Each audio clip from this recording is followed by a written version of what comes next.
दोस्तों इमेजिन करो एक बैंक रॉबरी के बारे में जिसमें ना कोई पैसे चुराए जाते हैं, ना कोई हॉस्टेज को मारा जाता है, ना ही किसी भी कल्प्रिट को पकड़ा जाता है। यहाँ तक कि पुलिस भी रॉबरी का केस रजिस्टर नहीं कर पाती। कुछ ऐसी ही है आज की इंटरेस्टिंग कहानी। स्टोरी की स्टार्टिंग में हमें डेल्टन रसल नाम के आदमी को दिखाया जाता है। वो बताता है कि मैं एक जेल में हूँ और मैं एक बैंक रॉबरी का परफेक्ट प्लान बनाया था और उसे सक्सेसफुली एग्जीक्यूट भी किया। फिर नेक्स्ट सीन में एक वैन दिखाई जाती है जो जगह जगह रुककर कुछ लोगों को पिकअप कर रही होती है। फिर वैन को मैनहट्टन ट्रस्ट बैंक के बाहर खड़ा कर दिया जाता है जिसमें से कुछ लोग उतर के अपना सामान अनलोड करने लगते हैं। गेट से रसल बैंक के अंदर एंटर करता है। वो एक हाई डेंसिटी टॉर्च को एक टेबल पर रखकर सिक्योरिटी कैमरा की डायरेक्शन में सेट कर देता है जिससे कैमरा की फुटेज क्लियर ना दिखे। बाकी लोग भी बैंक में एंटर हो जाते हैं और गेट को लॉक कर देते हैं। फिर वो स्मोक बॉम्ब फेंक कर बैंक में धुआं धुआं कर देते हैं और सभी लोगों को गन पॉइंट पर रख के उन्हें जमीन पर लेटा देते हैं। स्मोक देखकर बाहर पुलिसमैन और पुलिस वालों को भी बुला देता है। इसके बाद कैथरीन नाम की एक लड़की अपने बॉस आर्थर को रॉबरी के बारे में इन्फॉर्म करती है।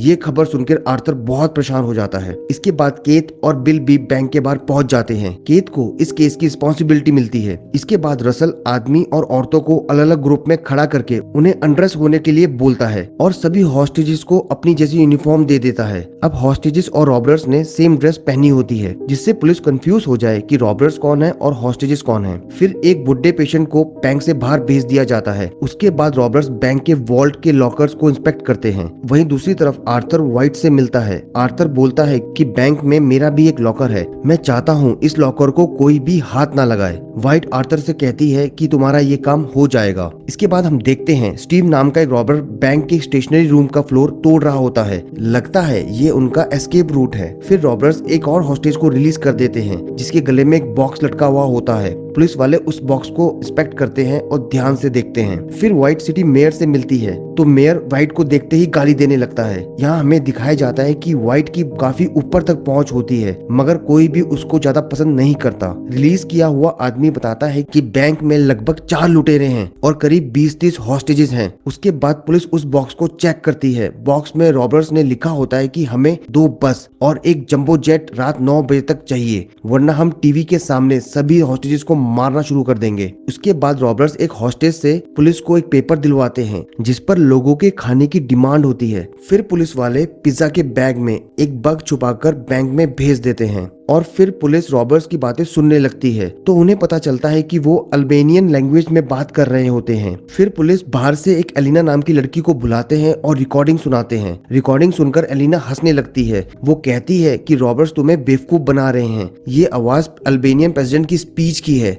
ना कि किसी चोर की। यानी लुटेरों को पता था कि पुलिस वाले पिज्जा बॉक्स में बक्स लगाकर अंदर भेजेंगे। दोस्तों ये लोग तो काफी स्मार्ट निकले। वहीं बैंक के अंदर लॉकर रूम में स्टीव एक लॉकर खोलती है और उसमें से रसल कुछ लीगल डॉक्यूमेंट्स निकाल लेता है। इस लॉकर में कुछ पाउच और एक रिंग रखने वाला बॉक्स भी होता है। उधर बैंक के बाद मेयर और व्हाइट की कार भी आ जाती है। व्हाइट केट से मिलकर इस केस को अपने तरीके से हैंडल करने की बात करती है। इसके बाद केट व्हाइट को बाहर बुलाता है और कहता है कि रॉबर के लीडर से कॉल पे बात करो। फिर व्हाइट की रसल से फोन पे बात होती है। व्हाइट रसल से कहती है कि अगर तुम किसी स्पेसिफिक चीज से छेड़छाड़ ना करो कि मैं तुम्हारी सारी डिमांड पूरी करवा सकती हूँ। तो रसल उसे फेस टू फेस बात करने के लिए बैंक के अंदर बुलाता है और फिर एक काउंटर के पीछे से रसल और व्हाइट की बातचीत होती है जहाँ व्हाइट अपने एम्प्लॉयर का नाम बताने से मना कर देती है। फिर रसल एक स्टोरी सुनाता है कि वर्ल्ड वॉर 2 के टाइम एक अमेरिकन आदमी स्विस बैंक में काम करता था और नाजियों से अपनी दोस्ती की वजह से उस आदमी ने खूब पैसा कमाया जबकि बाकी के लोग जो उसके साथ काम कर रहे थे उन सब ने सब कुछ अपना गवा दिया था। फिर उस आदमी ने बेईमानी के पैसों से अपना खुद का बैंक शुरू किया और शायद ये वही आदमी है जिसके लिए तुम काम करती हो। असल में रसल आर्थर के बारे में बात कर रहा था। फिर रसल एक एनवेलप दिखाकर कहता है कि क्या तुम इसी को ही ढूंढ रही हो। तो फिर व्हाइट नाराज होकर वहाँ से चली जाती है। रियलिटी में रसल सबसे एक कदम आगे की प्लानिंग करके चल रहा था। वहीं कमांड रूम में केत कहता है असल में पुलिस ने चोरों को नहीं बल्कि चोरों ने पुलिस को उलझा रखा है। फिर केत रसल को फोन करके कहता है डिमांड पूरी करने से पहले वो हॉस्टेजेस की हालत चेक करना चाहता है, तो रसल उसकी बात मान जाता है। जब केत अंदर जाता है हॉस्टेजेस को दिखा देते हैं। केत के बाहर जाने के टाइम वो रसल से कहता है कि मुझे मालूम है कि तुम्हारा कोई प्लान व्लान नहीं है, बस तुम टाइम खींच रहे हो, तुम आखिर चाहते क्या हो। तो रसल उसे कहता है कि ऑब्वियसली मुझे खूब सारा पैसा चाहिए। इस पर केत हंसकर कहता है कि पैसा किसको नहीं चाहिए, अगर मेरे पास पैसा होता तो मैं अपनी गर्लफ्रेंड से शादी कर चुका होता, मेरे पास तो उसके लिए एक डायमंड रिंग तक के पैसे नहीं हैं। ये बात बोलने के बाद अचानक से केत रसल पे अटैक कर देता है और उसका मांस निकालने की कोशिश करता है, मगर पीछे से रसल का एक आदमी आकर केत पे गन पॉइंट कर देता है। फिर केत को बैंक से बाहर भेज दिया जाता है। कुछ टाइम बाद कमांड सेंटर में रसल का फोन आता है। वो कहता है कि स्ट्रीट के सिक्योरिटी कैमरा को एक रूम की तरफ मोड़ा जाए। फिर सिक्योरिटी कैमरे से दिखाया जाता है कि रसल एक हॉस्टेज को पॉइंट ब्लैंक से गोली मार देता है। रसल कहता है कि तुमने हद पार कर दी मुझ पर हमला करके, और अब मैं हद पार करूंगा। मेरे पास 50 और हॉस्टेजेस हैं और मैं हर घंटे एक हॉस्टेज को मारूंगा अगर मेरी डिमांड पूरी नहीं हुई तो। हॉस्टेज के मरने के बाद केत का कैप्टन उसे केस के कमांडिंग ऑफिसर पोस्ट से हटा देता है। उसके बाद बाकी के ऑफिसर्स चोरों को मारने का प्लान बनाते हैं। नेक्स्ट मॉर्निंग बिल केस से कहता है अगर डेरीज का प्लान फेल हुआ तो सारी गड़बड़ का इल्जाम तुम्हारे सर पर आएगा। तो केत कहता है अगर ऐसा हुआ तो मैं मेयर और व्हाइट की प्राइवेट डीलिंग की रिपोर्ट कर दूंगा। केत फिर उस बॉक्स को चेक करता है जिस पर रसल ने अपनी डिमांड लिखकर भेजी थी।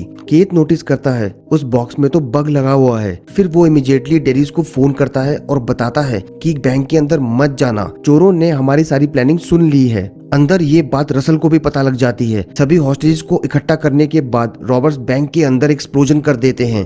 फिर डेरीज के ऑर्डर पर फायरिंग रुकवा दी जाती है और सभी हॉस्टेजेस को जमीन पर लेटा दिया जाता है। उसके बाद पुलिस बैंक के अंदर जाती है और सभी रूम को चेक करने लगती है। चेकिंग के दौरान पुलिस को पता चलता है कि रॉबर्ट्स ने कुछ भी नहीं चुराया, ना ही बैंक से कोई हॉस्टेजेस की डेड बॉडी मिली। वहाँ उन्हें चोरों की फेक गन्स भी मिलती है। वॉशरूम से उन्हें सॉस से भरा हुआ कपड़ा भी मिलता है। इससे पता चलता है कि रसल ने जिसको मारा था वो एक फेक एग्जीक्यूशन था। इसके बाद सभी हॉस्टेजेस को उठाकर सबके नाम नोट करवाए जाते हैं और सबको बस में बिठाकर लेके जाया जाता है।